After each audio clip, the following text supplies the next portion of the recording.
Welcome to the Getting High on Leadership series featuring Paul Karasik. Paul is one of America's top management consultants helping leaders succeed. He is the author of 9 books, including Sweet Persuasion and Brilliant Thoughts and Provocative Questions. His insights appear regularly in major publications, and he is one of the most sought-after executive coaches. Paul founded the American Seminar Leaders Association and the Psychedelic Institute of Los Angeles.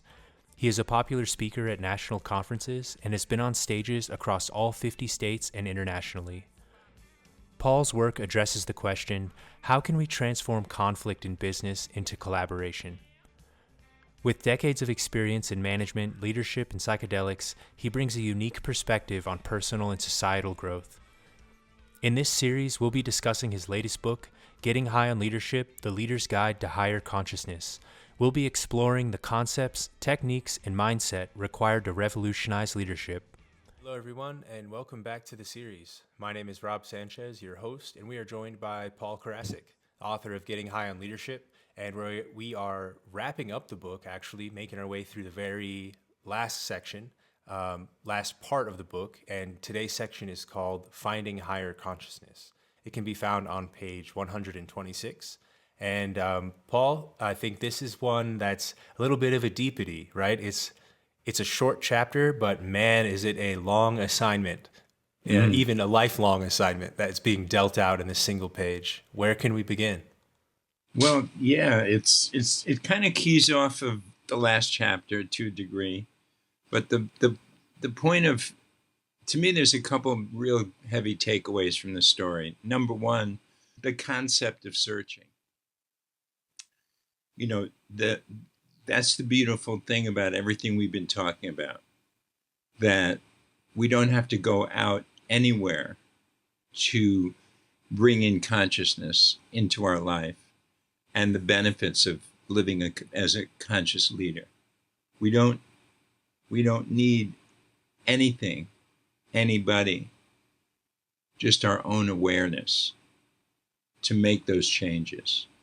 And that's an important concept here. In this story, the man is searching for higher consciousness, and again, I don't like to reveal the punchlines from these stories, but he finds it in the most place he would never look for it, for higher consciousness, and right. That's the important point, I think, of this story. The fact that it's closer than you think. Yeah. There's no need for a teacher. Teaser. It's not a religion. We don't need somebody to bring us into the inner sanctum of the Holy of Holies, or we have everything we need right now to bring more consciousness into our life right now, which is our over-abiding awareness of ourselves. And, you could say, well, it begins with just simple mindfulness, just watching how we think. And then we can broaden it out, and we can begin to see that everything we want, we have. That's the point of this chapter, ultimately, is everything that we're searching for, we already have. And when we approach the day from that point of view, then it's hard to get upset at people. Then it's hard to go at somebody when they're not doing what you want them to do as a leader, because you know that there's nothing being threatened. So much of that comes from fear, those kinds of response. I'm not going to get what I want, or I'm going to lose what I have. That's usually when we get angry. Like, oh, you screwed that up. Now I can't, I don't, I want, coming from that place. So, this is an issue that's really near and dear to me, and that is the corruptness of the leader. The corruptness being how they is this, I guess is it just talk, or is it real action? Yeah, like how deep is this surface level Like, is it surface level, or is this to the core of who they are or what they're being? Yeah. People read, working with managers and leaders for so many years, they read a book and then they take a technique and then they go crazy with the technique. And then the next week they read another book and, and then it's a different technique and Yeah, and they'll always on say, that did you cycle. read Everyone on the Bus? And I go, no, I didn't. And they're all into everyone on the bus. And then next week, did you read Blue Sky and Red Water? And I go, no, I didn't read. No. Then now I'm into that, and I always go, well, I'll just put my head down, and it'll pass over, which it does until the next thing comes along The next of the wave. next Yeah. fad. And that's what I'm saying here, that the point of this is you don't need any of that. You have the University of Life. You have your own awareness of how you're responding to things, how you begin to observe your own selfishness and lack of consciousness. And you become more familiar, and not to make it a judgmental thing or like I'm a bad person or anything. And it's not about any of that. It's just watching it and observing it and actually loving it and giving it more compassion than you've ever given it before. To say, Right. oh, that's the ego, striving to get what it wants to get. It's kind of cute, just the way the ego works.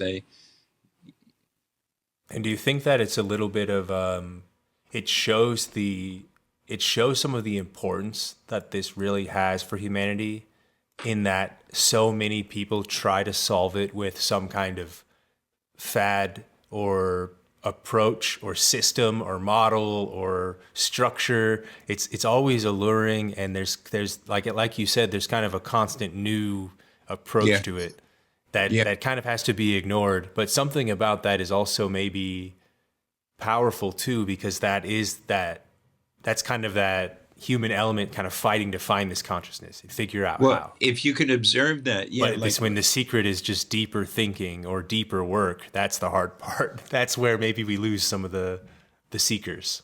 but to see that the seeking is an admission that you can't find it. If as long as you're in a seeking state, you can't find it because you're not in touch with reality that you already have it. So now That's you're a off good way on to the put wrong it. foot, Yeah. right? Immediately it's impossible to find it because the stem, the seed, the beginning was I don't have it, which was a faulty premise to begin with.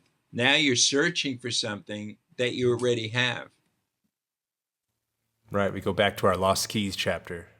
Yeah, that's right. Yeah, that's right. And this sort of brings in a lot of previous chapters. I agree with the kind of summation perspective that you mentioned here, that it really is still acting to kind of draw this part of the book to a close and kind of wrap up that like more global or like wider perspective on consciousness now. Now that Right.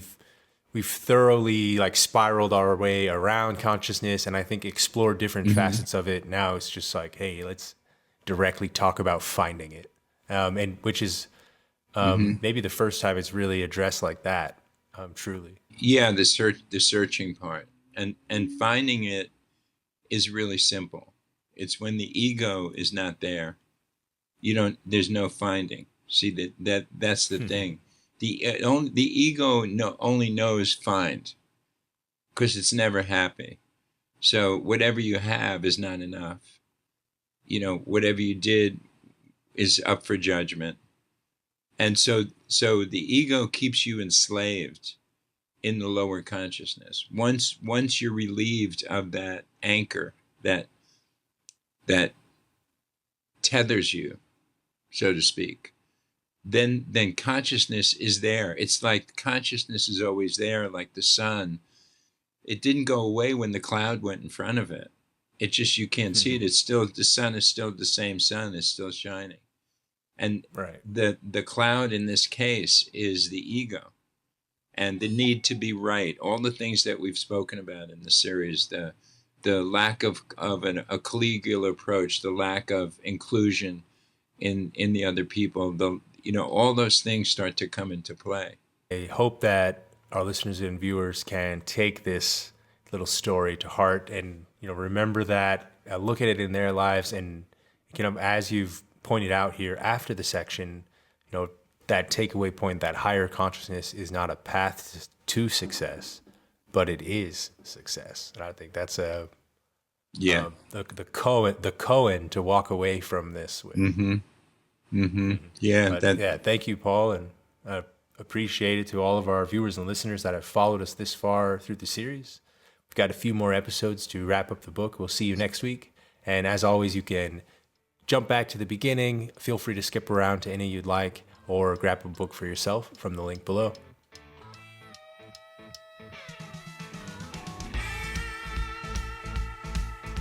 Thank you for joining us on this episode of the Getting High on Leadership series. If you have any questions, you can comment below or send them in via email to paul@paulkarasik.com. Follow him on Instagram at PK_The Conversation. Find out more at wholesalerinstitute.com and psychedelic-awakening.com. The Getting High on Leadership series is produced by Rob Sanchez and Apartment 113, which can be found at apartment113.com and followed on Instagram at APT_113.